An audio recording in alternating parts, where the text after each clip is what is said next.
అందరు ఎలా ఉన్నారు? బాగున్నారా? ఈరోజు నేను మీకు చిన్న స్టోరీ చెప్పాలనుకుంటున్నాను, వినండి. ఒక చిన్న పల్లెటూరులో ఇద్దరు స్నేహితులు ఉండేవారు. వాళ్ళే వినయ్ అండ్ విశాల్. ఇద్దరు కలిసి రోజు స్కూల్కి వెళ్ళేవారు. వినయ్ చాలా ఉన్నతమైన కుటుంబంలో జన్మించాడు. పాపం విశాల్ మాత్రం చాలా నిరుపేద కుటుంబంలో పుట్టాడు. అయితే వినయ్ మాత్రం రోజు ఖరీదైన దుస్తులు ధరించడం, ఖరీదైన తిండి తినడం చేసేవాడు.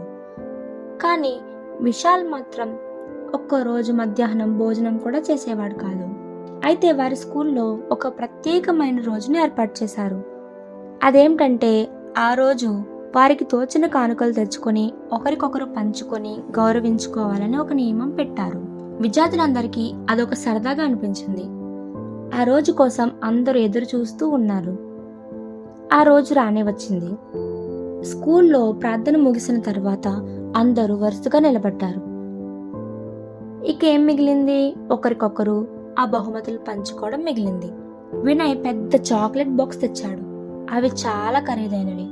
కొంతమంది అయితే బిస్కెట్స్, ఇంకా కొంతమంది చాక్లెట్స్, ఇలా ఎవరికి తోచిన వాళ్ళు తీసుకొచ్చారు. పాపం విశాల్ మాత్రం ఖాళీ చేతులతో వచ్చాడు. టీచర్ పిలిచి, "నువ్వేం తీసుకురాలేదా?" అని అడిగారు. "తెచ్చాను సార్, మా నాన్న తీసుకువచ్చారు" అన్నాడు. అంతలోపే విశాల్ తండ్రి ఒక సంచి తెచ్చి అక్కడ పెట్టారు. ఆ కుర్రాడు చాలా పేదవాడు కాబట్టి సంచిలో ఏం తెచ్చాడని అందరూ ఆసక్తిగా ఎదురుచూశారు. అందులో నుండి మొక్కలు బయటకు తీశాడు విశాల్ తండ్రి. అందరూ ఆశ్చర్యపోయారు. "మేము పేదవాళ్ళం, ఇవి తప్ప వేరే కానుకలు ఇచ్చుకోలేం. ఈ ప్రత్యేకమైన రోజు ప్రతి విద్యార్థి ఒక మొక్క నాటాలని నా కోరిక" అని విశాల్ అనగానే అక్కడ ఉన్న టీచర్స్ అందరూ చప్పట్లు కొట్టారు. "నువ్వు తెచ్చింది మామూలు కానుక కాదు, చాలా విలువైనది, భావితరాలకు పనికి వచ్చే చక్కటి కానుక" అంటూ విశాల్ని దగ్గరికి చేరదీసి ఆ రోజు బహుమతికి ఎంపిక చేశారు. ఆ అబ్బాయి చాలా ఆనందపడ్డాడు.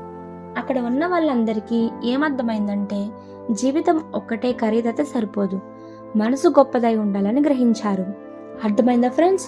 ఇలాంటి మరిన్ని వీడియోలు కావాలనుకుంటే ఇప్పుడే మన ఛానల్ని సబ్స్క్రైబ్ చేసుకోండి. మళ్ళీ కలుద్దాం. Bye bye.